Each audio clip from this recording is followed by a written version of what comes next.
Welcome to No Room for Phonies. Episode 142.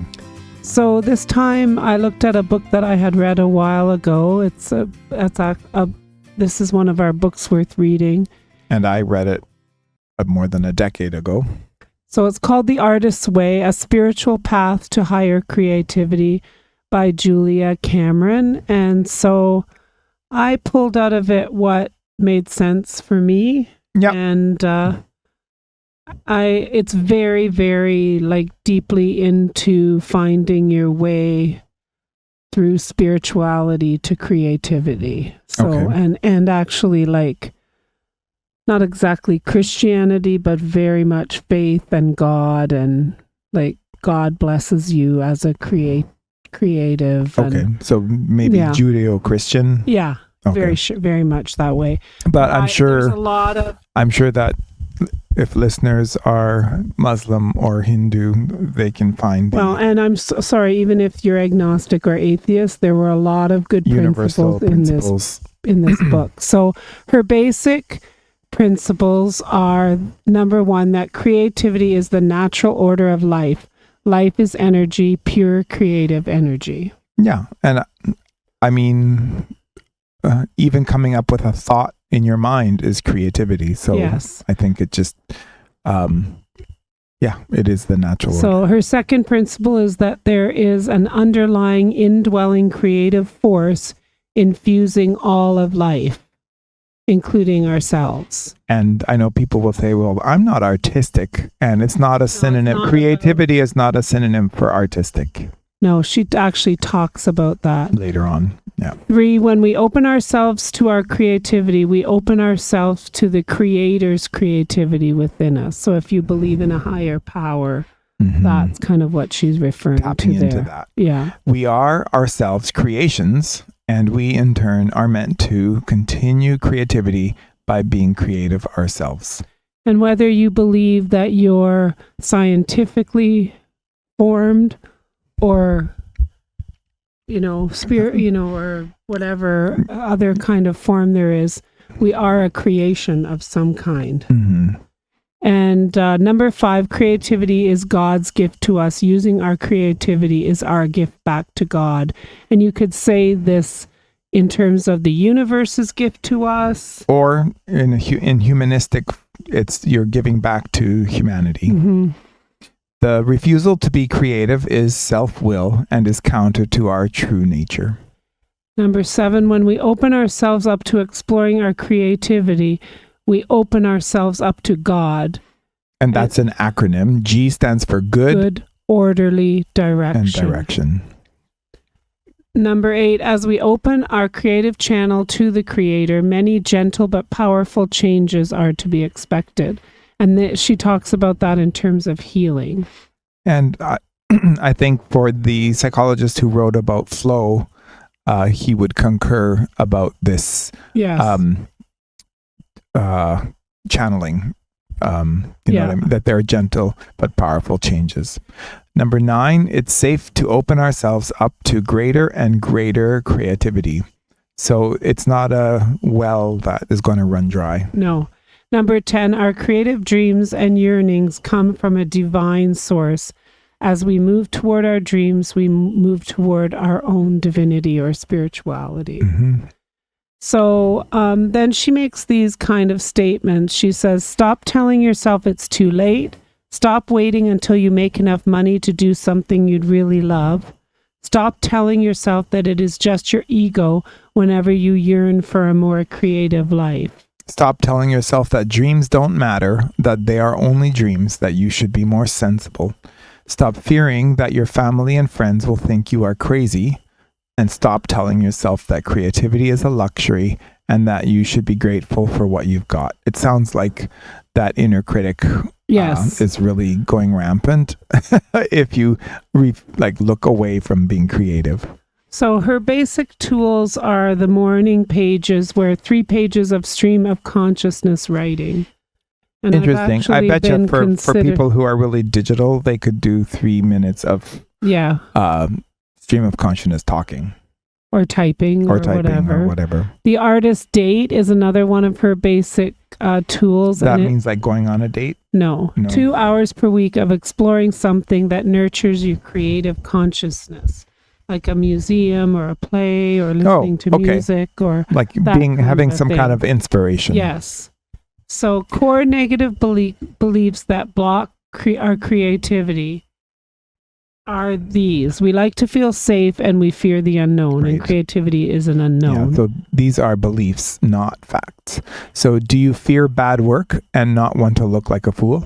Do you believe that no one will value your work? Do you believe it's too late? Are you afraid? Core negative beliefs will keep you afraid. What are the positive affirmations that help you embrace your creativity? And she's just asking these questions for you to reflect on. So if you want to start with journaling, doing a written practice at any time of day, you could answer these questions and just reflect on them. Do you believe creativity is healing? Do you believe that if you use a few simple tools, your creativity will flourish? Do you believe that you can express love and truth through creativity? Are you willing to actually take a risk and just try something? Are you willing to be of service through your creativity? What are the enemies of your creative self-worth? Testing your creativity is a new behavior for many people, so we don't want to let self-doubt become self-sabotage. The next part is really interesting because it's not just about yourself in your own head, in your own inner voice, but to avoid poisonous playmates. So these are acquaintances, friends, family who are blocked. Basically, they aren't being creative, and they might find your creativity disturbing. And it doesn't even have to be like that you're creating art. You can be creative in your life and the way you go about life and be trying new things and taking risks. And if someone else is blocked, it's going to bother them. So safeguard your own creative healing. And crazy makers, this is her term for, create storm centers. They can take over your whole life. They break deals and destroy schedules. They expect special treatment. They discount your reality. They spend your time and money. They triangulate those they deal with. They set people up against each other. They blame, they create drama, they hate schedules and order. They deny that they are crazy makers. So people that make you crazy, basically. So it's important to guard against skepticism of others as well as yourself, and to guard your attention. Find your power. Listen to your anger. It shows you what your boundaries are. Believe in synchrony and dreams. Don't be shamed by criticism or by apathy. Remember to feel things all the way through and get over them. Continue to grow and be kind to yourself. Find your sense of integrity, and these are all the things that she feels are important to your creativity. Think about what is true for you. Recover your buried dreams. Journal. Think and do not avoid yourself. And within these chapters, she also has lots of stories and other suggestions. So if you are interested in pursuing... And there's a accompanying workbook too, isn't there? There is. Okay.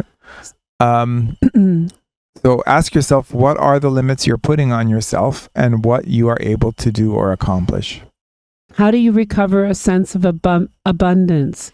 Do you pamper yourself? Like just to feel like your life is full and abundant is what she's talking about. I mean, sometimes she's a little unrealistic. Like most people can't go off to a cabin in the woods for a 3-week period and not live the rest of their lives. Right.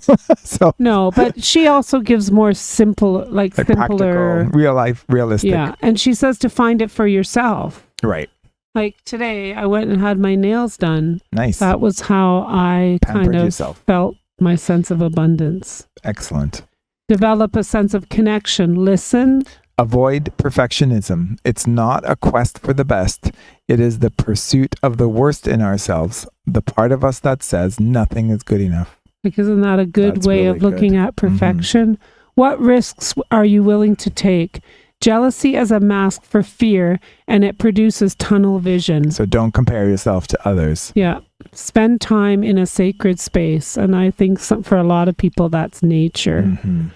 Recovering a sense of strength. You have to say things to yourself like, I am a talented person. I have a right to be an artist. I'm a good person and a good artist. Creativity is a blessing I accept. My creativity blesses others, and my creativity is appreciated. I now treat myself and creativity more gently. I now treat myself and my creativity more generously. I now share my creativity more openly. I now accept hope.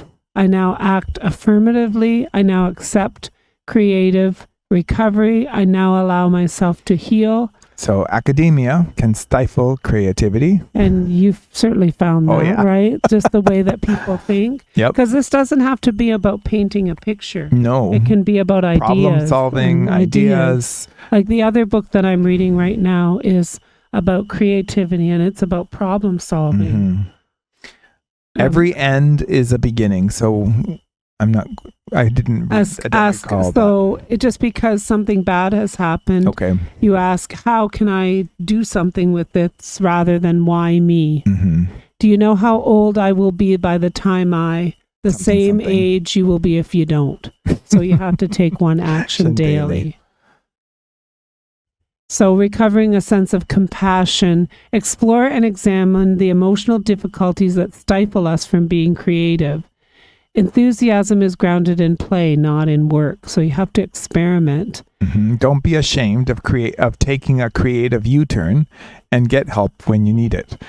Get yourself free of resentment, anger, and resistance, which is fear. Mm-hmm. And then she writes about recovering your sense of self-protection. So you ask yourself, what can ambush us on our journey? And what are your blocking devices? And really, actually, workaholism blocks creativity. Droughts end. And so when you're in a drought, you just know that you need to push through.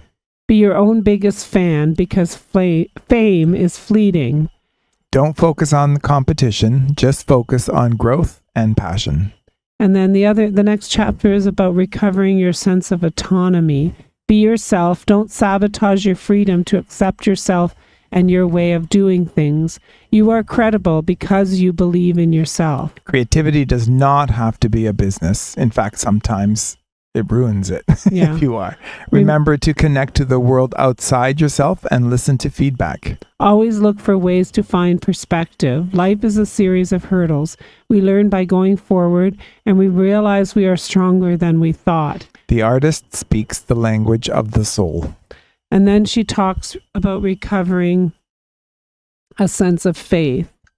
Creativity requires faith, and faith requires that we relinquish control. The most beautiful thing we can experience is the mysterious, and that's an Albert Einstein. Quote. And he was no artist. No. He was a He scientist. was a physicist, yeah. So Creativity is not art. It includes hobbies. And we must work seriously to take ourselves lightly. I like that. yeah, so it's not art. Like, it's not like Fine art. and it's It not. doesn't have, I mean, it can be. And I mean, when you Sculpture, talk about drama, academia dance. kind of stifling creativity, it's like we used to do to kids in school. In art class, yeah. where we used to, everybody made the same thing and did the same thing. Mm-hmm. So set your sights and don't let the ogre that looms on the horizon deflect your flight. That's good. True creativity is not the possession of a relatively small percentage of the population. So she really writes a lot about dispelling that myth that we think, only a few people can be creative. And what usually keeps you from being creative is family, friends, and educators. That's pretty sad. Go ahead. Creativity is a spiritual force, and creation is always an act of faith.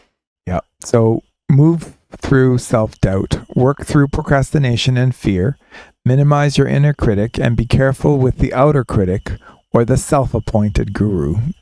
The Yes. people out there that want to make a I've comment. met people like that. Yes. Lots and lots of times. Yes. You do not need to leave your current life. This is what I liked her to say, to pursue a passion. We need jobs, family, and obligations to inspire us, and we need to continue to step outside of our comfort zone. Yeah. So, I mean, This it was a thick book, and Mhm. there's so much more to it than that. But what I was trying to draw out was kind of the highlights of it to make us feel like creativity or wondering or what's the other word that people use now? Curiosity. That's all part of, like, that's what we all need to pursue, because doing that helps us to become better people. Mm-hmm. Yep. Like, we just become more compassionate and more, because we're looking inside ourselves.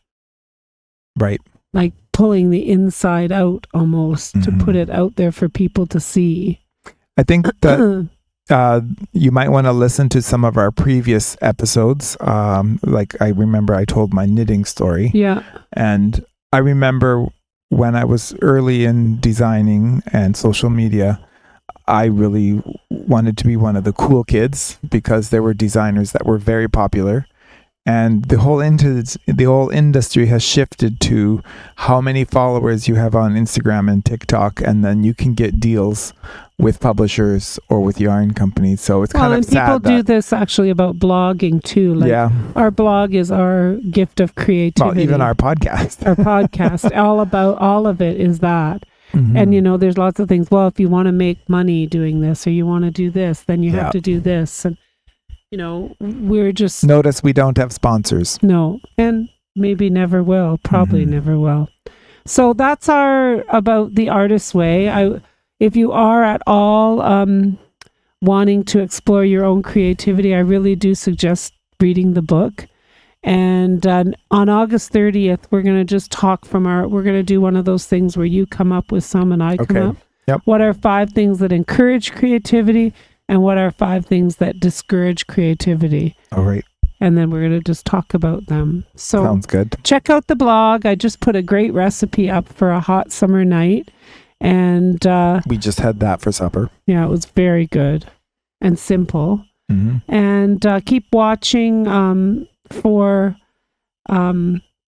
new things that we're trying to do. And we're going to look at, pretty soon it's going to be time to even think about how we want the podcast to go starting in January, if you can believe it. Mm-hmm. So here we are in the very hot heat of summer, and we're already thinking ahead. So thanks for joining us for No Room for Phonies.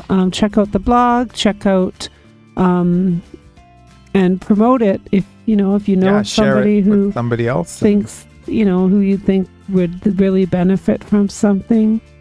Share it with them.